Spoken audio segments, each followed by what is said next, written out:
அவர்களே, இன்றைய இந்த நேர்காணலில் முக்கியமாக முஸ்லிம்களுக்கும் இந்த அரசாங்கத்துக்குமான தொடர்பு, சிறுபான்மையின மக்களுக்கும் இந்த அரசாங்கத்துக்குமான தொடர்பு எவ்வாறு இருக்கிறது, அனுர அரசாங்கம் சிறுபான்மையின மக்களை எவ்வாறு நடத்துகிறது, தொடர்ச்சியாக பல குற்றச்சாட்டுகள் முன்வைக்கப்படுகின்றன. ஆனாலும் கூட இந்த குற்றச்சாட்டுகள் சரியானவையா என்பது தொடர்பாக சமூக செயற்பாட்டாளர் மற்றும் அரசியல் ஆய்வாளர் சிராஸ் யூனுஸ் அவர்களோடு நாம் தொடர்பு கொள்கின்றோம். அஸ்ஸலாமு அலைக்கும் வரஹ்மத்துல்லாஹி வபரகாத்துஹு. சிராஸ் யூனுஸ் அவர்கள். வலைக்கும் சலாம் வரஹ்மத்துல்லாஹி வபரகாத்துஹு. அனஸ் பிரதர், உங்களை சந்திப்பதில் மிக மகிழ்ச்சி. நீண்ட நாட்களாக உங்களை சந்திக்க வேண்டும் என்று இருந்தேன். இன்று சந்திப்பதில் மிக மகிழ்ச்சி. நீங்கள் நான் பார்க்கிறேன், சிங்களத்துல தமிழ்ல உங்களுடைய கருத்துக்களை தொடர்ச்சியாக வெளியிட்டு வருகின்றீர்கள்.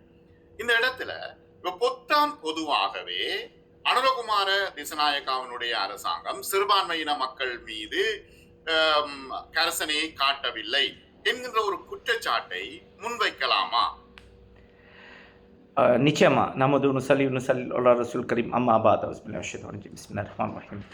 நேர்களுக்கு அஸ்ஸலாமு அலைக்கும், ஆய்வான், வணக்கம்.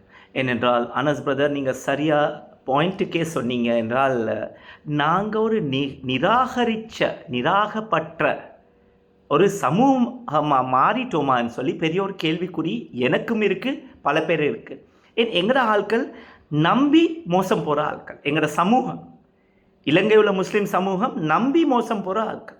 அதில் தப்பு இல்லை, நான் அதை சொல்லலை. என்ன, நாங்கள் உணர்ச்சி வசப்படக்கூடிய ஒரு சமூகம். We are emotional community. அப்படி இருக்கக்கூடாது. We have to be emotional. எதுக்கு என்ன சொன்னால், யாருக்காவது உதவுறோம், then you can be emotional. யாருடைய attachment fine. But when it comes to எங்களோட நாட்டுப்பட்டு, எங்களோட சமூகத்தின் எதிர்காலம், நாங்கள் அலர்ட்டாக இருக்கணும். சரியாக ஒரு பார்வையை பார்க்க போனால், தமிழ் சகோதரர்கள் இருக்கிறாங்க இல்லைங்க, நீங்கள் லண்டனில் இருக்கிறீங்க, அந்த சமூகத்தில் நீங்கள் பழகுறீங்க.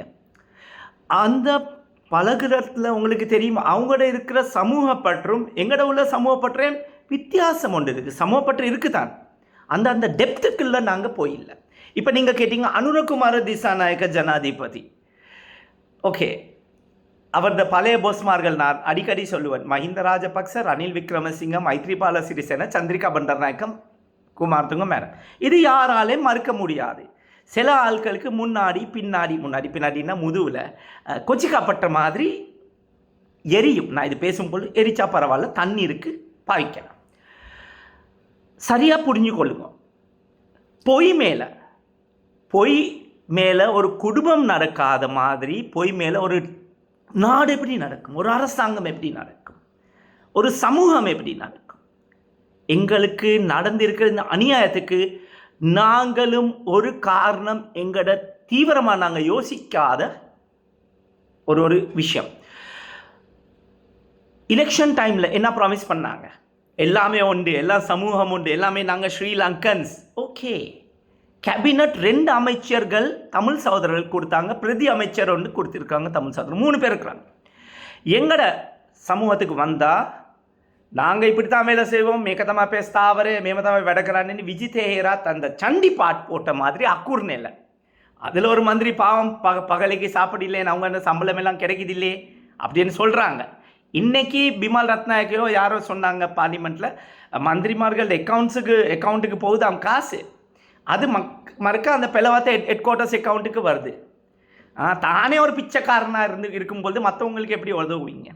எனக்கு தெரிஞ்ச அளவுக்கு அலவன்சஸ் எல்லாமோட அந்த பழைய இருந்த மந்திரிமார்கள், நான் ரைட்டோ ராங்கோ தெரியாது, 4 லட்சத்துல 6 லட்சம் அலவன்சஸ், செக்ரட்டரி அலவன்சஸ் எல்லாமோட ஒரு மந்திரிக்கு கிடைக்கிது. இப்போ அந்த காசு சம்பள காசுன்னு சொல்கிறாங்க. சம்பளமே இவ்வளோ 54,600 ரூபா 60,000 இருக்கும் பேசிக் சம்பளம். மற்ற அலவன்ஸ் எல்லாம் போகுதா? அப்போ இவங்க மற்ற அலவன்ஸ்கள் எடுக்காமல், இப்போ நான் பசியில் இருந்தேன்னா எனக்கு அந்த சக்தி வருமா வேலை செய்ய? அது மாதிரி மந்திரிய பிச்சைக்காரன் இருக்கும் பொழுது, இது அஞ்சானுமா இருக்கும் பொழுது, இப்போ முனீர் முலஃபர் வந்திருக்க டிஸ்ட்ரிக்டில் அவங்க பார்லிமெண்ட்டில் இருக்கும் பொழுது, ஆமாம், ஃபர்ஸ்ட்டு லேடி முஸ்லீம் அவங்க, நான் நினைக்கிறேன் பார்லிமெண்ட் போனது அவங்களா ஃபேரியல் ஆஷோ, ஏதோ கன்ஃபியூஷன் உண்டு அதில் இருக்கும் நான் நினைக்கிறேன். அப்போ அவங்க போகும்பொழுதும் அவங்களும் கைமாற்றி காசு எடுத்து தான் இருந்தாங்க. இப்போ இந்த மாதிரி ஒரு அரசாங்கத்தில் இவங்களை கொண்டாந்து தலைக்கு மேலே வச்சு ஆடுறது சரியா? வித்தியாசம் என்னன்னு சொன்னால் இப்போ உங்கள்கிட்ட சொல்கிறாங்க பழைய ஆட்கள் எல்லாம் அரசியல்வாதிகள் கல்லணுவல்னு சொல்லி ஐயோ கல்லணுவல்னா அல்ல அதை பிடிக்க தானே நீங்கள் வந்திருக்கிறீங்க 6 மாதம் கிட்டத்தட்ட ஆகுது இப்போ 6வது மாதம் ஆரம்பிக்கும் ஜனாதிபதி அதுக்கு பிறகு ஒரு கல்லனை பிடிக்க பாடே இல்லை ரைட் மற்ற அரசியல்வாதிகள் அரசியலுக்கு வந்து களவு செஞ்சுருக்கிறாங்க பெரும்பான்மை கூட 90% ஆட்கள் எல்லாத்தையும் எனக்கு சொல்ல 95%. ஆனால் ஜேவிபி ஆட்கள் கொலை கொள்ளை பண்ணிட்டு எரிப்பு பஸ் எரிப்பு எல்லாம் பண்ணிட்டு தான் அரசியலுக்கு வந்திருக்காங்க. இதான் வித்தியாசம். ஆனா மிஸ்டர் யூனுஸ் இன்னொரு விஷயம் என்னன்னா சரி இதை ஒரு போராட்ட இயக்கமாக இருந்த ஜேவிபி வந்து போராட்ட இயக்கமா தீவிரவாத இயக்கமான்னு சொல்லி போராட்ட இயக்கம்னு சொல்லி தமிழ் சகோதரர்களுக்கு சொல்லலாம். அவங்களோட ஒரு கோரிக்கை ஒன்று சரியோ தப்போ அது வேற விஷயம். 10-11% இருந்து அரை நாடுக்கு மேலே கேட்டது அது தப்போ சரியோ அது நாங்கள் பேச வரல. பட் இவங்க அரசியல் ரீதியாக அது மண்ணுடைய உரிமைக்கு தான் அவங்களோட போராட்டம் மாதிரி நடந்திருக்கு. அதுவும் நான் சொல்கிறேன் சரியோ பிள்ளைன்னு சொல்லி நான் சொல்ல வரல. இன்னொரு விஷயம் இப்ப படிப்படியாக அவர்கள் தங்களுடைய அரசியலை கட்டி எழுப்பி இப்ப இந்த நிலைமைக்கு வந்திருக்கின்றார்கள். ஆகவே அது ஒரு நல்ல விஷயமா நீங்க பார்க்க மாட்டீங்களா? நான் பார்ப்பேன், நல்ல விஷயம் தான், நல்லா பார்ப்பேன். அங்குலிமால் என்ன நினைப்பா 99 விரல்கள் வெட்டி மாலை போட்டு போகும் பொழுது 100வது விரல் வெட்டும் பொழுது கௌதம புத் அவர்களுக்கு போயிட்டு அப்புறமா நல்ல மனுஷன் ஆகினேன்னு சொல்லி அப்படி அங்குலிமால் இருந்தால் நல்ல, நான் அதான் சொல்கிறேன். ஆனால் இது இப்போ உள்ள நிலைமைக்கு இப்போ நான் இப்படி பேசுகிறேன், நாளைக்கு என்னைய தூக்கலாம் அவங்க, சாத்தியங்கள் உண்டு, பழகி இருக்கிறாங்களே அப்படி. ஆனால் அப்படி செய்ய மாட்டாங்க. ஏன்னாங்க ஹனீஃப் யூசுஃப் என்று சொல்லி நல்ல ஒரு ஆளுநர் ஒருத்தர் இருக்கார், நேர்மையான மனுஷன், நல்ல மனுஷன். சில நேரத்துக்கு தப்பான இடத்துல இருப்பாங்க. இப்போ நான் முந்திருந்த இடங்கள் அப்படி ஆட்கள் சொன்னாங்க எனக்கு, நீங்கள் கரப்ஷன் இல்லை, ஷிராஸ் யூனுஸ் கரப்ஷன் இல்லை, ஷிராஸ் யூனுஸ் கல்லன் இல்லை, ஷிராஸ் யூனுஸ் தப்பான வேலைகள் செஞ்சு இல்லை, மக்களுக்கு துரோகம் செஞ்சு இல்லை, ஆனால் இருக்கிற கூட்டம் சரியில்லை. அதுதான் ஹனீஃப் யூசுஃப் அவர்களுக்கு சொன்னேன். அந்த கண்டெய்னர் சித்தியில் அவரோட பேர் சும்மா கெடுத்துட்டு போயிட்டாங்க. இப்போ அவர் அதை செஞ்சிடல, நிச்சயமாக நான் சொல்கிறேன், எனக்கு நம்பிக்கை, அவரும் மேமான ஒரு சமூகத்தில் இருக்கிறவர். ஆனால் அந்த மற்ற பெரும்பான்மை சகோதரர்களுக்கு இது தெரியாது. ஹனீஃப் யூசுஃபின் கண்டெய்னர் அப்படின்னு தான் வரும், அந்த லேபிள் பட்டுருது. இப்போ எனக்கு ஆட்கள் சொல்கிறாங்க நீங்கள் கோட்டாபேக்கு நான் வேலை செய்யலை, மஹிந்த ராஜபக்ச சொல்லி தான் கேம்பெயின் பண்ணோம். கோட்டாபே ராங் என்ன நாங்கள் ராங் சொல்லி அவங்கள வெளியே அனுப்பி நாங்கள் அவங்க இருக்கும் பொழுதே வெளியே வந்துட்டேன். நாங்கள் அவங்கள கொண்டாந்து எதிர்கட்சியில் எவ்வளோ பாடுபட்டிருப்பேன். தீவிரவாத லேபல் முஸ்லீம்களுக்கு பட்டுச்சு நல்லாட்சியில் தான். நல்லாட்சி கொண்டாடுறதுக்கு காரணமும் முஸ்லீம்கள் தான், பெரும்பான்மை காரணம். இப்போ இந்த ஆட்சி கொண்டாந்து எனக்கு ஒரு விஷயம் சொல்லுங்க, முஸ்லிம்கள் இந்த அரசாங்கத்தில் எவ்வாறு பின்தள்ளப்படுகின்றார்கள்? ஒரு லிஸ்ட் ஒன்று போடுங்க பாப்போம். பின்தங்கப்பட்டு விட்டார்கள். இப்போ பின்தங்கப்படுறதுக்கு நான் மிஞ்சி இல்லை. ஏனென்றால் ஃபர்ஸ்ட் சரோஜா போல்ராஜ் அமைச்சு 4 வருஷம் முன்னாடி பேசின வீடியோ எலெக்ஷன் டைமில் வரும்போது இல்லை பழைய வீடியோ இது வந்து எடிட் பண்ணது ஏஐயால், அது இதெல்லாம் எடிட் பண்ண எங்கட முஸ்லீம் ஆட்கள் கருப்பு கோட் போட்டாத, கோர்ட்டுக்கு ஜெம்மத்துக்கு போகாத இந்த வாட்ஸ்அப் குரூப்களில் ஜட்ஜும் வக்கீலாக இருக்கிற என்பிபிட சேலரியில் முள்ளுகளை நக்கிட்டு சம்பளம் எடுத்து வாழ்கிறாங்களோ தெரியாது, எனக்கு தெரியாது. அப்படி வக்காலத்து வாங்கினவங்க, அப்படி வக்காலத்து கவலையாக இருக்குது எனக்கு. ரொம்ப தெரிஞ்சவங்க இப்படி அந்த பக்திகள், நாங்கள் இந்தியா ஆட்கள் சொல்லுவோமே மோதிட அந்த பக்தர்கள் என்று சொல்லுவாங்க, ஒரு பேச்சுக்கு சொல்கிறாங்க. இன்னொரு நாட்டில் இருந்தால் கிம் ஜோங் அந்த பக்தர்கள் என்று சொல்லுவாங்க. இல்லாட்டி சொல்லுவாங்க இவர் இந்தியா மோதிக்கு மட்டும் இல்லை அப்படி ஒன்றும் இல்லை. ஆனால் அப்படி இருக்கா நாடுகள் இருக்குது இலங்கையில். அந்த சைனாலேயும் இருந்த ஒரு பெரிய ஒரு தலைவர் அந்த பக்தர்கள் அந்த மாதிரி. இப்போ இந்த சரோஜா போல்ராஜ் அமைச்சு அந்த லேடி மறுக்கா முஸ்லீம் விவாகரத்து சட்டத்துக்கு கையடிச்சிருக்கா, சரிதானே? அந்த ஏன் ஒன்லி முஸ்லீம் உங்களுக்கு வலிக்குது? முஸ்லீம் களிமா சொன்னது உங்களுக்கு தப்புன்னு விளங்குது தான் சாகுறவர் காட்டி மவுத்து வர காட்டி அந்த தப்புல நாங்கள் இருப்போம் இன்ஷா அல்லாஹ், அது எங்கட ஈமான். ஆனால் சரோஜா மேடம் அவர்களே இதுக்கு மட்டும் கை வச்சு வரவானம்.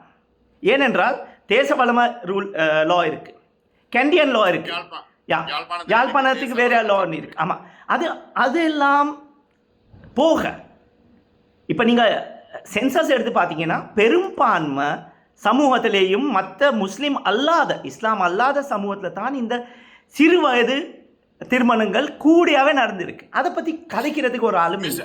மிஸ்டர் யூனுஸ், இன்னொரு விஷயத்தை நான் பார்க்கிறேன். நீங்க நான் இதை கொஞ்சம் ஒரு நிமிஷம், அரை நிமிஷம் எனக்கு ப்ளீஸ் கொடுங்க. அப்போ இந்த சரோஜினி போல்ராஜ் யார்கிட்ட கொண்ட்ராக்ட் செய்கிறாங்க? அமைச்சரில் ஒரு தீர்மானம் எடுக்கிறதுக்கு நாங்கள் Sri Lankan second class and third class சிட்டிசனாக போயிட்டோம். அனஸ் பிரதர், கவலையாக இருக்குது. அமைச்சரவை தீர்மானத்தில் ஆப்ஜெக்ட் பண்ணுறதுக்கு ஒரு முஸ்லீம் இல்லை. அதாச்சும் நாங்கள் நிராகரிக்கப்பட்ட ஒரு சமூகம். We are second class and third class citizens. இப்போ நீங்கள் வந்து யூகே வந்திருக்கிறீங்க, யூரோப் எல்லாம் போயிருக்கிறீங்க, எல்லா இடம் பயணம் செய்திருக்கிறீங்க, இந்த சட்டங்களை படிச்சிருக்கிறீங்க, உங்களுக்கு தெரியும். இப்போ நாங்கள் இங்கே வந்து இப்போ ஹலால் சாப்பிட்றோம், அவர்கள் ஒன்றுமே செய்யலை. நாங்கள் அபாயா போடுறோம், ஃபர்தா போடுறோம், பள்ளிவாசலுக்கு போகிறோம், தராவி தொழுறோம், எல்லாம் செய்கிறோம். முஸ்லீம் விவாகரத்து சட்டம் என்ற ஒரு சாமான் இங்கே இல்லாத காரணத்தினால நாங்கள் பள்ளியில் நிக்கா செஞ்சுட்டு ரிஜிஸ்டர் பண்ணிக்கொள்றோம், போயிட்டு கவுன்சிலர் ரிஜிஸ்டர் பண்ணிக்கொள்றோம். சரி, இது ஏன் பெருசாக்குவான் என்ற ஒரு கேள்வி எனக்குள்ள எழுது. அதை தெளிவுபடுத்து. முஸ்லிம்களை நிம்மதியாக இருக்க விடக்கூடாது. ஆனால் நான் கூட 18 வயசு மினிமம் ஏஜ் இருக்கணும் என்று நான் கூட அந்த ஸ்தாபனத்தில் இருக்கிறேன். ஏன்னா இதை பற்றி முஸ்லீம் விவாத சட்டம் ஒரு டிபேட் வந்து லைவ் வந்துச்சு, என்ன பழைய ப்ரோக்ராமில் போட்டிருக்கேன் முகநூலில். அதில் நான் லைவ் 10 நிமிஷம் கதைச்சேன் நான் இதை பற்றி. இது இருக்கணும். இந்த மாற்றங்கள் என்னன்னா 18 வயசு ஆகணும். இஸ்லாத்தில் பெண்களுக்கு காஜி ஆகிறதுக்கு உரிமை இல்லை. ஆனால் ஒரு பெண்ணை ரெப்ரசன்ட் பண்ண 2 பெண் காஜிகள் அந்த பெண்ணோட இருக்கணும். ஜட்ஜ்மெண்ட் ஆண் கொடுக்கட்டும், பிரச்சனை இல்லை. ஏன் சில நேரத்துக்கு ஆண் முன்னுக்கு இருக்கும்போது பெண்கள் கொஞ்சம் தயங்குவாங்க பல விஷயங்கள் கதைக்கிறதுக்கு. பெண்கள் இருந்தால் அவங்களுக்கு நேச்சுரலி ஒரு ஸ்ட்ரென்த் ஒன்று கிடைக்கும். அதனால அந்த காஜிக்கு முன்னாடி 2 பெண் ஜூனியர் காஜிகளோ சப்போர்ட்டிவ் 2 பேர் இருக்கணும்னு சொல்லி என் கோரிக்கை. எனக்கும் ஒரு மகள் இருக்கிறான், ஷீஸ் 25 இயர்ஸ். ஆனால் இன்னும் நாங்கள் கல்யாணம் பற்றி யோசிக்கல, என் மாஸ்டர்ஸ் செய்கிறா. ஸோ இன்ஷால்லா இப்போ அதுக்கு இப்போ உள்ள டைம் வேறு. ஐஷா நாயகர் அல்லா தாலானா அவங்க உம்முல் மோமினின் அவங்க வந்து நிக்காஹ் செய்யும் பொழுது நபி ஸல்லல்லாஹு அலைஹி வஸல்லமோட அந்த டைமில் ட்ரெடிஷன் இருந்துச்சு. அந்த டைமில் இளம் வயசு, இப்போ என்னுடைய பாட்டி ஜூனாகத் ஸ்டேட்டில் இருக்கும் பொழுது ரொம்ப இளம் வயசில் தான் கல்யாணம் முடித்தாங்க. அது மாதிரி சிங்கள சகோதரர்கள்லேயும் அப்படி இருக்குது. அவங்ககிட்ட இருந்தால் இருக்கிறாங்க எக்ககேய் கேமன்னு சொல்லி ஒரு பெண்ணை கொண்டாந்து 2 சகோதரர்கள் குடும்பம் நடத்தின சம்பவங்கள் இருக்குது சிங்கள பெரும்பான்மை சமூகத்தில். எக்ககேய் கேமன்னு சொல்லுவாங்க. ஸோ இந்த மாதிரி இருக்கிற சிச்சுவேஷன்களில் எங்களுக்கு நாங்கள் இதை கைவிடக்கூடாது, இதை நாங்கள் விட்டு கொடுக்கறது இல்லை. அதை மாதிரி இது நாங்கள் விட்டு கொடுக்குற போகிறது இல்லைன்னு சொல்லி எங்களையே கூர்மையான ஒரு கத்தி மேலே வைக்கிறதும் அநியாயம். இப்போ என்பிபி ஜேவிபி ஜூண்டாக்கு சப்போர்ட் பண்ண 85% முஸ்லீம்கள்ட வாயில் இடியாப்பமாக பிட்டுவான்னு சொல்லி விளங்குதில்லை. ஒருத்தரும் பேசுகிறாரு இல்லை இதை பற்றி. ஏன் இப்போ ஈகோ நாங்கள் குயிக்காக நாங்கள் இதை பற்றி யோசிக்கிறோமா, அல்லது கொஞ்சம் காலங்கள் வேணுமே? இப்போ இவ்வளவு காலமும் ஒரு குழப்ப நிலையில தானே இருந்தது இந்த அரசியல். இப்ப எல்லாருமே குழப்பி கொண்டிருந்தார்கள். ஆனால் காலம் தேவை என்று ஜேவிபி கேட்கிறது. ஜேவிபிக்கு என்ன சின்ன இப்பயா தாயிட வயத்திலிருந்து வந்திருக்கிறாங்க. ஏனென்றால் ரவுஃப் ஹக்கீம் அவர்கள் நீதி அமைச்சர் இருக்கும்பொழுது ஒன்றும் செய்யலை. இதுக்கு முன்னாடி இருந்த நீதி அமைச்சர்களும் ஒன்றுமே செய்யலை. பெரிய பெரிய சட்டத்தரணிகள், ஜனாதிபதி சட்டத்தரணிகள் இருக்கிறாங்க. இதை பற்றி இது கொடுத்துட்டு அப்படியே எங்களோட டியூட்டி நாங்கள் செஞ்சிட்டோம், நாங்கள் கொடுத்தோம்னு சொல்லி கையை கழுவினவங்க. நான் சட்டத்தரணி இல்லை அனஸ் பிரதர். அல்லாஹ் தாலா ஏதோ காரணத்தோடு தான் என்னையே சட்டத்தரணி ஆக்கியிருக்க மாட்டார். இல்லாட்டி போனால் இதை விட கொலைப்படின்னு சொன்னால் பேச்சில் மட்டும். இதுக்கு ஒரு தீர்வு காணணும். ரவுஃப் ஹக்கீம் அவர்கள் நீதி அமைச்சராக இருக்கும்பொழுது அப்போ கூட செய்யாத காரணம் இப்போ வந்து அதை பற்றி பேசிக்கிட்டு இருக்கிறேன்னா இந்த பிச்சைக்காரன் புண்ணை வச்சியா இவங்க அரசியல் செய்கிறாங்க. இன்னொருத்தர் இருக்கிறாரு, கட்சி தலைவர் ஒருத்தர், முஸ்லீம் கட்சி தலைவர் ஒருத்தர், சத்தமே இல்லை அவர். ஏன் இவங்களுக்கு ஏதோ ஒரு நாடு, எனக்கு வந்திருக்கிற தகவலும் எனக்கு தெரிஞ்சிருக்கிற அனாலிசிஸும், இன்னொரு நாடு சொன்னால் தான் இப்போ நீ பேசு, இப்போ நீ பேசாத, இதுக்கு மேலே பேசக்கூடாது. ஞாபகம் இருக்காம், இந்தியாவில் பள்ளி எரித்த உடனே பாபரி மஸ்ஜிதோ எந்த மஸ்ஜிதோ இப்போ ஒவ்வொரு மஸ்ஜிதாக புல்டோஸ் பண்ணிக்கிட்டு இருக்கும் பொழுது இந்த 2 முஸ்லீம் கல்ச்சர் தலைவர்கள் கப்பு சுப்பு. மணிப்பூரில் கிறிஸ்டியன் சகோதரிகள் 2 பேர் அவங்கள நிர்வாணத்தை அதாச்சும் உடுப்பு இல்லாமல் நடக்க வச்சு கேங் ரேப் பண்ணியிருக்கிறாங்க, கெடுத்திருக்காங்க. ரொம்ப கேவலமான விஷயம். அதுக்காக கூட ஒரு குரல் கொடுக்கல, ஷிராஸ் யூனூஸ் கொடுத்தாரு. இன்டர்நேஷ்னல் எம்பசி பிளாட்ஃபார்ம்களில் நான் பேசியிருக்கிறேன். ஏனென்றால் ஷிராஸ் யூனூஸ் எல்லா மதம் இனம் எல்லாத்தையும் ஒற்றுமையாக போடுறார். எஸ், என்னுடைய ரிலிஜன் இஸ்லாம், அதை கைவிடுறது இல்லை. ஆனால் தப்பு நடக்கிற இடத்துல நாங்கள் பேசுவோம். இந்த இந்த நீங்க வந்து பல எம்பசிகள்ல போய் சந்திக்கிறீங்க, உயர் ஸ்தானிகர்களை சந்திக்கிறீங்க, எல்லாம் செய்றீங்க. ஆனால் வந்து அவர்களுடைய மனநிலை எப்படி இருக்கு? இப்ப இலங்கையினுடைய அரசியல் ஸ்திரத்தன்மை, ஒரு ஸ்ட்ராங்கான அரசாங்கம் வந்திருக்குது, இனி பொருளாதார அபிவிருத்தி ஒன்று வரும் என்ற ஒரு என்னன்னா இப்ப ஒரு தளம்பலான ஒரு அரசாங்கம் இருந்தா தானே இன்வெஸ்டர்ஸ் வரமாட்டாங்க. ஆனால் இப்ப நீங்க உடனே சொல்லுவீங்க மின்சார தடையை நீங்க தூக்கி போடுவீங்க. நோ, நான் வேற ரீசன் சொல்றேன் உங்களுக்கு.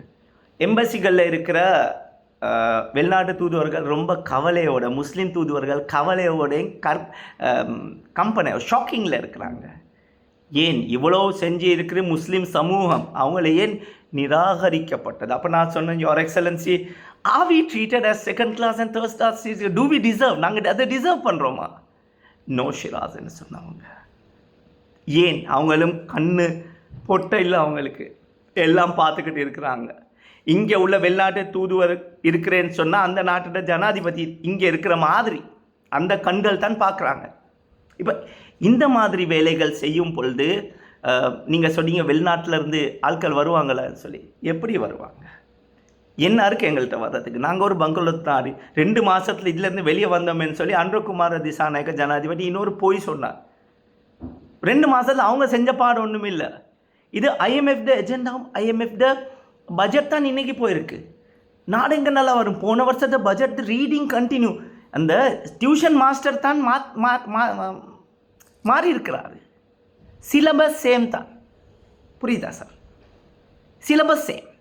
ஆனால் எங்களுக்கு இருக்கிற பிரச்சனை இப்போ என்ன சொன்னால், மற்ற வெளிநாட்டு தூதுவர்கள் இவ்வளோ லேசாக இதை எடுத்தில்லை. அவங்க என்ன சொல்கிறாங்கன்னா, ஏன் இப்படி ஒரு நிலைமை இலங்கையில் முஸ்லீம்களுக்கு கவலைக்குரியமான ஒரு நிலைமை உண்டு. நாங்கள் இப்போ என்னன்னா, இப்போ முக்கியமான விஷயம் என்னன்னா, வெளியில இருந்து கொண்டு எல்லா விமர்சனங்களையும் முன்வைக்கலாம்.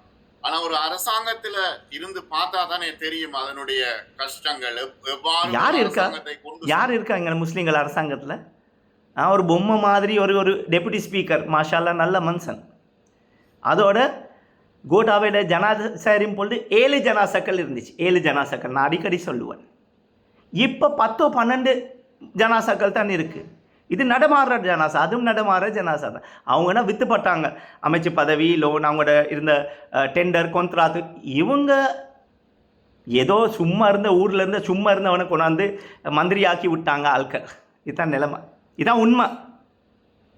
எப்பயாச்சும் ஒரு முஸ்லீம் ஜேவிபியில் இருக்கிற அவங்க ஜேவிபியோ தெரியாது. அந்த பல ஆட்கள் 90ஆம் ஆண்டுக்கு பிறகு பிறந்தவங்க. அவங்களுக்கு ஜேவிபி 88-89 என்ன இருப்பேச்சு, ஏன் எஜுகேஷனையும் பாதிக்கப்பட்டுச்சு ஜேவிபினால தான். ஒரு இன்டர்வியூவில் நான் சொல்லியிருக்கிறேன், நான் பிளவத்தைக்கு என்னை கூப்பிட்டாங்க ஜென்ரல் எலெக்ஷனுக்கு, நாமினேஷன்ஸுக்கு 2 நாள் முதல் சொல்கிறாங்க. அப்போ நீங்கள் அந்த வெறுப்பில் இல்லை என்கிட்ட நிஹால் அபேசிங் அவர்களுக்கு சொல்லும் பொழுது எவிடன்ஸ் இருக்குது. இப்படி சரிவல்ல நீங்கள் என்ன செய்யணும்? நான் சொன்னால் இண்டிபெண்டன்ட் டீம் ஒன்று ரெடி பண்ணுவேன். அப்போ கொஞ்சம் அவங்களுக்கு சிரிப்பு போச்சு. என்ன சொன்னால் அவங்க நினச்சிருப்பாங்க, என்ன 2 நாளில் ஒரு பார்லிமெண்ட் டீம் ஒன்று ரெடி பண்ணேலுமா. ஆனால் ஷிராஸ் யூனூஸுக்கு அல்லாஹ் தஆலா கொடுத்துருக்கு டேலண்ட். என்னுடைய டேலண்ட் எங்கட சமூகம் யூஸ் பண்ணது இல்லை. ஏன் பயந்துட்டாங்களோ? எங்கட சமூகம்னு சொன்னால் மேமன் சமூகம் இல்லையா, முஸ்லீம் சமூகம். அதில் மேமன், போரா எல்லாம் வருது. கவலைக்குரிய நிலைமைன்னு சொன்னால், எனக்கு ஓட் பண்ணலைன்னு சொல்லி கவலை இல்லை. எனக்கு ஓட் பண்ண குறிப்பிட்ட ஆட்கள் இருக்கிறாங்க. நான் என்னைய ஒரு பீப்புள் ரெப்ரசன்டேட்டிவாக, டீம் லீடராக, ஒரு குரூப் லீடராக ப்ரூவ் பண்ணி முடிஞ்சு அல்ஹம்துலில்லாஹ். அது யாராலையும் மாற்ற முடியாது. அது ஹிஸ்ட்ரியில் வந்துருச்சு அல்ஹம்துலில்லாஹ். பட் அந்த கோரிக்கைக்கு ஓட் பண்ண ஏமாந்தப்பட்ட முஸ்லீம் வியாபாரிங்க இருக்கிறாங்க, ப்ரொஃபஷனல்ஸ் இருக்கிறாங்க, படித்த புத்திஜீவி இருந்துச்சு. பூட்டில் பூட்டிட்டாங்களோ அந்த டைமில் விலங்கல் எனக்கு. நீங்கள் என்பிபி கொடுக்கணுமா? ஓகே, 6 ஓட் வீட்டில் இருக்கா, 2 ஓட் வேறு யாருக்கு கொடுத்து 4 ஓட் இங்கே கொடுங்க. அப்படியே உங்களுக்கு கொடுக்க இருந்துச்சுன்னா 2015 ஏமாற்றப்பட்டோம். யாப்பால் நல்லாட்சியில் தீவிரவாதம், லேபர்வாதி, முஸ்லீம்கள் என்றது தீவிரவாதி. தமிழ் சகோதரருக்கு அந்த லேபல் படலை. அவங்கெல்லாம் விடுதலை போராடிகள் என்று தான் இருந்தாங்க. எல்டிடி இப்போ இங்கே போனால் இஸ்லாமிக் ஃபெனாட்டிக்ஸோ இஸ்லாமிக் டெரரிஸ்ட்னு தான் எங்களுக்கு ஏன் எங்களோட ரிலீஜன் எடுக்கிறீங்க? எல்டிடி கிறிஸ்டியன் டெரரிஸ்ட்டும் இந்து டெரரிஸ்ட்னு யாராவது சொன்னாங்களா? இல்லை, தெரியாமல் தான் கேட்குறேன். இல்லாட்டி போனால் ஜேவிபி ஆட்கள் பௌத்த டெரரிஸ்ட்னு சொன்னாங்களா? ஜேபி ஆட்கள் பௌத்த தானே கூட. தில்வின் சில்வா எனக்கு சர்ச்சுக்கு போகிறவரா? அனுகுமார் சர்ச்சுக்கு போகிறவா? இல்லையே. அப்போ பௌத்த தீவிரவாதின்னு அவங்களுக்கு சொல்லலை, அவங்களும் பஸ் அடித்தாங்க, ஆள் கொண்டாங்களே. அதுவும் அரசியல் ரீதியாக இருக்கும் பிரச்சனைக்கு தன்னுடைய இனத்தை கொண்டவங்க, அவங்களுக்கு வேற இனத்தை பற்றி என்ன ரெஸ்பெக்ட் இருக்க போகுது? முஸ்லிம் தலைவர்கள் வந்து ஒவ்வொருவரும் sir sir sir sir sir sir முஸ்லீம் தலைவர்கள் இல்லை, முஸ்லீம் கட்சி தலைவர்கள். முஸ்லீம் தலைவர்கள் இந்த டிபி ஜயா, டாக்டர் பதுதீன் மாமூத் அவங்களோட போயிட்டாங்க. முஸ்லீம் கட்சி தலைவர் கண்டினியூ பண்ணுங்க சார். முஸ்லிம் கட்சி தலைவர்கள் வந்து ஒவ்வொருவரும் ஒவ்வொரு திசையில் பயணித்துக் கொண்டிருந்தால் எப்படி ஒரு ஒற்றுமையான சமூகத்தை உருவாக்குறது என்ற பெரிய பிரச்சனை இருக்கு. எப்போ மட்டும் நீங்கள் உங்களே விற்கிற பொருளாக மாறுவீங்களோ சமூகத்தின் தலைவரோ சமூகத்தின் நல்லெண்ணங்கள் ஆக மாட்டீங்க. முஸ்லீம்களுடைய கட்சி தலைவர்கள் விற்கப்படக்கூடிய பொருள்கள் கோவிக்கவானம். எம்பசிகளில் அவங்களுக்கு ஃபண்ட் கிடைச்சி இல்லையா? அவங்களுக்கு எம்பசிகள்லேருந்து ப்ரீஃப் கேஸ் கிடைச்சி இல்லையா? எனக்கு வந்த தெரியும் கொஞ்சம். எங்கால காசு மாறப்பட்டுச்சு, எப்படியோ மாறப்பட்டுச்சு, கதைகள் இருக்குது. இது வந்து சின்ன பிள்ளைக்கு தாய் வந்து அந்த ஃபேரிடேல்ஸ் கதைகள் நைட்டுக்கு சொல்லி கொடுக்குற கதைகள் இல்லை, சமூகத்தை ஈடு வச்சிருக்கிற கதைகள். அஷ்ரஃப் அவர்களை கொல்லப்பட்டார். இன்னமும் நான் அதை சொல்கிறேன். என்னுடைய கருத்து என்னென்றால் விஐபி ஃப்ளைட்களில் லாஸ்ட் மூமெண்ட்டில் 2 பேரை ஏற்றுற ஒரு சரித்திரமே எங்கேயுமே இல்லை. இதுகள்னால பல விஷயங்களில் அதை பற்றி ரவுஃப் ஹக்கீம் அவர்களோ நானுக்கு பிஸி ஆகிட்டாங்க. அந்த பிளாக் பாக்ஸ் இனம் கிடைச்சில்லை. காணாமல் போகிற ஏரோப்ளேன் 1000 அடி 2000 அடி 10,000 அடி 20,000 அடி ஜமீன்குள்ளே இருந்து எடுத்துடுறாங்க. அந்த சின்ன காடில் இருக்கிற பிளாக் பாக்ஸ் இன்னும் கிடைச்சில்லை. இதுகளை பற்றி சொன்னால் நீங்கள் நினைப்பீங்களா இல்லை டீல் வழி இருக்காதுன்னு சொல்லி இருக்க சந்தேகம் யாருக்கும் வரலாமே. நாளைக்கு என்ன பார்த்து சொல்லலாம், நீங்கள் இப்படின்னு சொல்லி ப்ரூவ் பண்ணி காட்டுங்க. நான் பிள்ளைகளை படிக்கிறதுக்கு டேக்கன் அ லோன் ரீபே பண்ணுறேன். அப்படி நான் நல்லா இருந்தேன்னா இந்த லெவலில் நான் வெளிநாட்டில் போய் செட்டில் ஆகிருக்கலாம். இன்னும் கூட எனக்கு வசதி இருக்குது அல்ஹம்துலில்லாஹ் போகிறதுக்கு. ஆனால் என்னைய நம்பி என்ன கொள்கையை நம்பி இருக்கிறாங்க. என்னைய நம்பி இல்லை, என்ன கொள்கைகளை நம்பி ஒரு கூட்டம் இருக்குது. இப்போ வந்து என்ன செய்ய வேண்டும் என்று நீங்கள் நினைக்கிறீர்கள்? இந்த அரசாங்கம் முஸ்லிம்களுக்கோ சிறுபான்மையினருக்கோ என்ன செய்ய வேண்டும் என்று நீங்கள் நினைக்கிறீர்கள்? இந்த அரசாங்கம் எங்களுக்கு ஒன்றுமே செய்யாது. ஃபஸ்ட்டு இந்த 2nd class 3rd class positions எங்களுக்கு தேவையில்லை என்று சொல்லி எடுத்துட்டாங்க. பரவாயில்ல. ஒரு ஜட்ஜ் ஒன்றோட கேஸ் ஒன்று இருந்துச்சு, மல்வானிலிருந்து ஒரு ஜட்ஜ், எனக்கு அவங்களோட பேர் யாவும் இல்லை, லஃபாரா யாருன்னு சொல்லி, if I am not mistaken, அவங்களுக்கு கொடுத்துருக்கிறது இன்னொரு பொசிஷனில் கொஞ்சம் அப்கிரேட். ஆனால் அவங்க நாளைக்கு ரிட்டையர் ஆகணும் அதுக்கு அந்த கமிட்டியில். ஆனால் மற்ற சுப்ரீம் கோர்ட் ஜட்ஜாக இருந்தால் இன்னும் ஒரு 2 இயர்ஸ் அவங்களுக்கு கிடைச்சிருக்கும். அதை மாதிரி 125 கவர்மெண்ட் இன்ஸ்டிடியூஷன்ஸ் இருக்குது. அதில் ஒரு முஸ்லீம் சேர்மன் கூட இல்லை. டிரெக்டர் செக்ரட்டரியோ அது இருப்பாங்க, பட் சேர்மன் இல்லை. எனக்கு ஒரு வந்திருக்கு, அதில் டிரெக்டர்ஸும் இல்லைன்னு தான் வந்துச்சு எனக்கு நியூஸ் ஒன்று, என்ன மற்ற ஃபோனில் இருக்குது. இதுகளில் எல்லாம் என்ன நடக்குது? அன்ரோகுமார் என்ன சின்ன பாப்பா டப்பாவில் பால் குடிக்கிற பால் போத்தல் குடிக்கிற ஒரு பப்பாவா? இல்லையே. அவருக்கு தெரியாதா இவ்வளோ முஸ்லீம்களை? ஆமாம், நீங்கள் சொல்லுவீங்க ஹனீஃப் யூசுப் இருக்கிறாங்கன்னு மறுக்க அங்கே வாரேன். ஹனீஃப் யூசுப் பெரிய ஒரு பணக்காரர். அன்ரோகுமாரோட கட்டி 88-89 பஸ் எல்லாம் எரிக்கும் பொழுது, போஸ்ட் ஆஃபீஸ் எரிஞ்சு கொள்ளை மங்கோலை அடிக்கும் பொழுது, அவர் அடிச்சேன்னு தெரியாது எனக்கு, ஆனால் அந்த குரூப்பில் அவர் தான் மெம்பர். அது அப்போ அதில் இருக்கிறான்னு தானே எங்களுக்கு படும், எங்களுக்கு அப்படித்தானே படும். அப்போ அவங்க அந்த வேலை செய்யும் பொழுது ஹனீஃப் யூசுப் தானுடைய பிஸ்னஸை கூட்டி 43 கண்ட்ரீஸ்களில் பிஸ்னஸை போட்டிருக்கார். ஹனீஃப் யூசுப் அவர்களே இன்டர்வியூக்கு சொல்லியிருக்காங்க, அவர் ஒரு அரசியல்வாதியே இல்லை. அனுரகுமாருக்கு இவர்கிட்ட ஏதாச்சும் லாபம் இருக்கிறனால தான் இந்த பதவி கொடுத்துருப்பாங்க. எல்லாமே சொல்கிறாங்க இவர் ஃபண்ட் பண்ணியிருப்பார். எனக்கு தெரியாது, நான் கண்டில் சுட்டி எனக்கு சொல்ல முடியாது, சொல்ல இல்லாத கண்ட.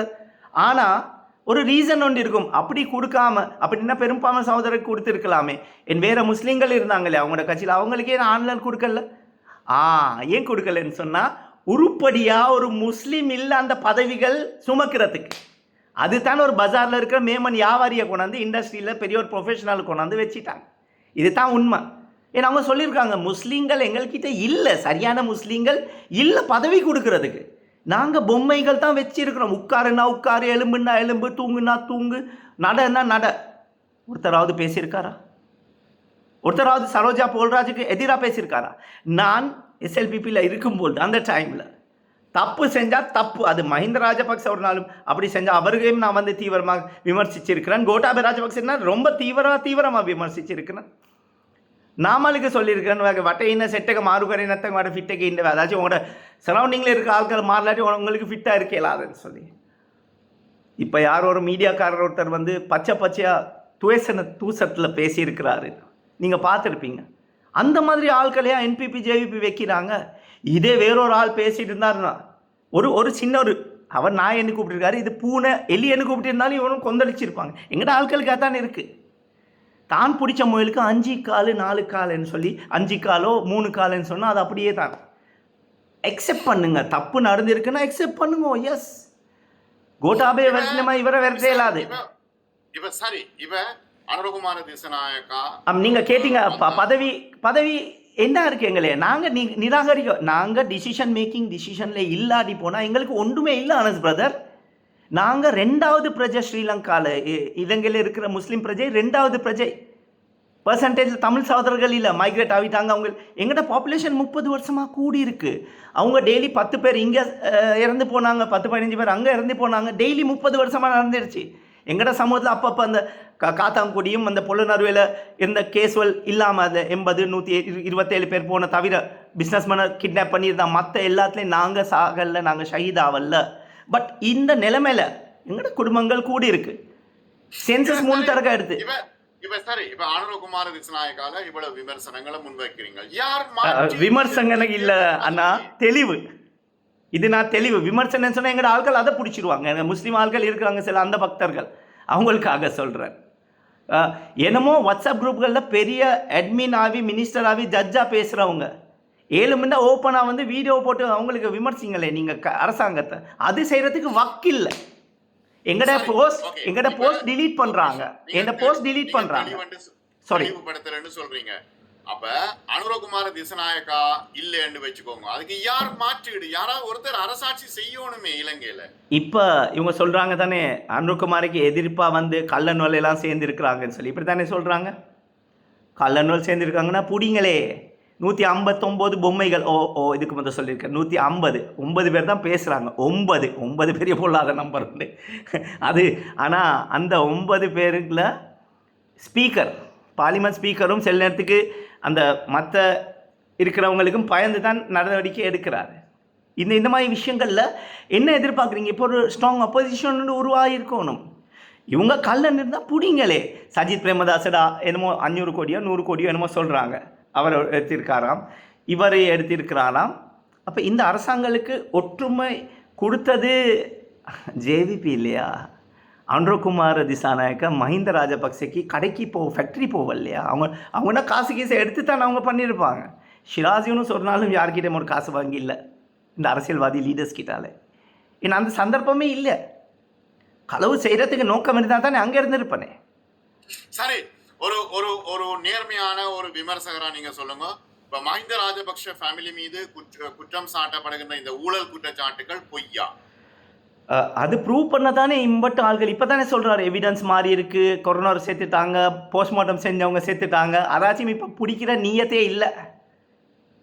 இந்த தேசிய ஆட்சியிடையும் இந்த யோசித்த ராஜபக்சோட காசாலே அந்த பொருளாதாரம் இல்லாமல் போச்சு. அப்போ மற்ற அர்ஜுன் மகேந்திர ஒரு கிழமையில் 2 நாள் 24 மத்தியால் கொண்டாடுறேன்னு சொல்லி எல்லாருக்கும் வந்து லொசிஞ்சர் பொம்பாய் மிட்டாய் காட்டின அனுரகுமார திசாநாயக்க தானே. எப்படி பேசினார்? 6 மாதத்துக்கு ஒருக்கா 10,000 சம்பளத்தை கூட்டுறாராம். 6 மாதத்துக்கு ஒருக்கா சம்பளத்துக்கு பட்ஜெட்டில் 15,750 ரூபா கூட்டி இல்லை, பட்ஜெட்டில் கூட்டிப்பட்டிருக்கு 8,250 ரூபா தான். அதுவும் 2027 வரை காட்டி 3 ஸ்டேஜஸில் தான் கூட்டிப்பட்டிருக்கு. இது தான் உண்மை. இதை பார்த்துட்டு எங்கட முஸ்லீம் சகோதரர்கள் கொஞ்சம் கொந்தளிக்காமல் உங்களோட வீட்டு வல்ல இருக்கிற பிரச்சனைகளை முதல்ல பார்த்தீங்கன்னா, இது 2027 වන විට රාජ්‍ය සේවයේ සමස්ත වැටුප වැඩිවීම 40500 2027 வரை காட்டி. இன்னைக்கு நியூஸில் காட்டின எவிடன்ஸ் இருக்குது. எவிடன்ஸோட தான் நான் பேசுவேன். ஒரு நாளும் எவிடன்ஸ் இல்லாமல் நான் பேசுகிறது இல்லை. எவிடன்ஸ் வச்சுருக்கிறேன். ஸோ இந்த மாதிரி நிலைமையில் எங்கட சமூகம் ஏமாற்றப்பட்ட சமூகம். நான் தான் சொல்கிறேன், எல்லா இடத்துல ஒரு காலம் இருந்துச்சு, எஸ்எல்எஃபியில் முஸ்லீம்கள் இருந்தாங்க, யுஎன்பியில் முஸ்லீம்கள் இருந்தாங்க, ஆனால் ரெஸ்பெக்டபிளாக இருந்தாங்க. இப்போ இதுக்கு முதல்ல சொல்லியிருக்கிறேன், முஸ்லீம் சில கட்சி தலைவர்களை பற்றி பேசினா அவங்கள பிள்ளை பேசி எடுத்துடலாமேன்னு சொல்லி நான் காதால் கேட்டிருக்கேன். பெரிய புட்டுவத்தில் இருக்கிறவர், பெரிய புட்டுவத்தில் இருக்கிறவர், பேர் சொல்ல விருப்பம் இல்லை, ஆனால் அப்படி நடந்திருக்கு. எனக்கு அந்த டைமில் இருக்கும்பொழுது ஜமீன் ஆடி போயிடுச்சு. எனக்கு என்னடா இப்படியா, இது இந்த மாதிரி கேவலமாக போயிட்டோமா நாங்கள். ஸோ இதுகள் எல்லாம் இருக்குது. அவங்களே வந்து வளர்த்தெடுத்த பிள்ளைகள் தானே. ஷிராஸ் யூனுஸ் அரசியலில் யாரும் வளர்த்தெடுத்தில்லை, அல்லாஹ் தாலா சந்தர்ப்பம் கொடுத்தாரு. அதுவும் நான் பேசின நாள் அல்லாஹ் தாலா ஒரு வழியை கொண்டாந்தார். ஆனால் ஒரு நாளும் எனக்கு இடைஞ்சல் வரல. நான் பத்திரமா பேசிட்டு இன்டர்நேஷ்னலி நான் வந்து பேசியிருக்கிறேன். ஆனால் எங்களுக்கு இருக்கிற கவலைகள் என்னென்றால், அனஸ் பிரதர், எங்களுக்கு இந்த நிலைமை எவ்வளோ காலம் நாங்கள் தாங்கும். நீங்கள் சொல்கிறீங்க புது எதிர்கட்சி இல்லை. எஸ், இப்போ உருவாகும். அவங்க கல்லெண்ணை நீங்கள் பயப்படுறீங்களா, நீங்கள் பிடிங்களே, கல்லெண்ணெய் க்ளீன் பண்ணுங்கள். க்ளீன் ஸ்ரீலங்காவில் க்ளீன் ஜேவிபி என்பிபி கூட்டணி அரசாங்கத்தில் இருக்கிற ஒரே ஒரு ஆள் தான் ஹனீஃப் யூசுப். மற்ற ஒருத்தரும் க்ளீன் இல்லை. அங்கே ஹரிணி அமரசூரிய பிரைம் மினிஸ்டர் யூஎஸ்ஏல எடுத்து இருக்கிறேன்னு சொல்லி பேர் வந்திருக்கு. அதுக்கு ஒருத்தரும் கப்புச்சு போகிற பதில் கொடுக்குறாங்க இல்லை. சமலிங்கம் விவாகா கேட்கும் போல ஒரு மாதிரியாக இருக்குது. நான் பெண் இதுகளுக்கு அவங்க பதில் கொடுக்குறாங்க இல்லை. ரெயின்போட ஜேவிபி தான் அதுக்கு போயிடுச்சு. இதெல்லாம் எங்களை பார்க்காம கல்லணை பிடிக்கணும் பிடிப்பாங்களா? வால் கூட பிடிக்க மாட்டாங்க, ஒரு முடி கூட பிடிப்பாங்களா? வெளியே வந்துடுவாங்க. இது நடக்கிற காரியம் இல்லை. இது மீண்டும் சொல்கிறேன், நான் வந்து ராஜபக்சடைய ஆளோ, ரணில்ட ஆளோ, மைத்ரிட ஆளோ, திலீப்ட ஆளோ வல்லாஹி நான் இல்லை. இது நம்புறேன்னா நம்புங்க, இல்லாட்டி மகிஷரில் கிளியர் பண்ணுங்க அக்கௌண்ட்ஸ். எனக்கு 52 வயசு ஆகுது. நாளைக்கு என்ன நடக்குமென்னு தெரியாது. எவ்வளோ காலம் வாழ்ந்து போயிடுவோம் நாங்கள். ஆனால் நீங்களோட செய்கிறனால மகிஷரில் கணக்கு காட்டுவோம். இதான் நான் சொல்கிறேன், வேறு ஒன்றும் எனக்கு யாரோடையும் ஆர்கியூமெண்ட் இல்லை. பட் எங்களோட சமூகத்தை பற்றி யாராவது தப்பாக பேசினாங்கன்னா, அது யாராக இருந்தாலும், எந்த நாட்டு ஜனாதிபதியோ பிரைம் மினிஸ்டரோ அமைச்சரோ கவுன்சிலரோ யார் இருந்தாலும் பிரச்சனை இல்லைன்னு நான் பேசுவேன். ஆனால் எங்களுக்கு இருக்கிற ஸ்ட்ராங் அப்போசிஷன் உண்டு. இப்போ நாங்கள் பில்டப் பண்ணலாட்டி இதில் தான் யூஸ் பண்ணுவாங்க. அவங்க வந்து முஸ்லீம்களுக்கு இடம் கொடுக்கல, அதனால இங்கே ஒரு நாங்கள் இருப்போம், அந்த இமோஷ்னலாக போவானோ. இப்போ மிஞ்சி இருந்த எல்லா கட்சிகளுக்கு கொடுத்துட்டீங்க தானே, இப்பயாச்சும் ஆள் பார்த்து ஓட் பண்ணுங்க. டாக்டர் அர்ஜுனா, சாரி, மிக நன்றி யூனுஸ். நிறைய விஷயங்கள் உங்களோட மனதிலையும் இருக்கிறது, பேச வேண்டும். இன்னொரு விஷயம், அந்த போல்ராஜை பற்றி நான் சொன்னேன், அது ரொம்ப பாதிக்க போகுது பாஸ். தமிழ் சகோதரர்கள் விவாதப்படுவாங்க. 13வது திருத்த சட்டம் வரும்பொழுது தான் அசல் பிரச்சனை மாறும். இதுக்கு முதல் சொல்லியிருக்கிறேன். மற்றொரு சந்தர்ப்பத்தில் இன்னும் நிறைய பேசுவோம். இன்ஷா அல்லாஹ். வலைக்கும் சலாம் வரஹ்மத்துல்லாஹி வபரகாத்துஹு.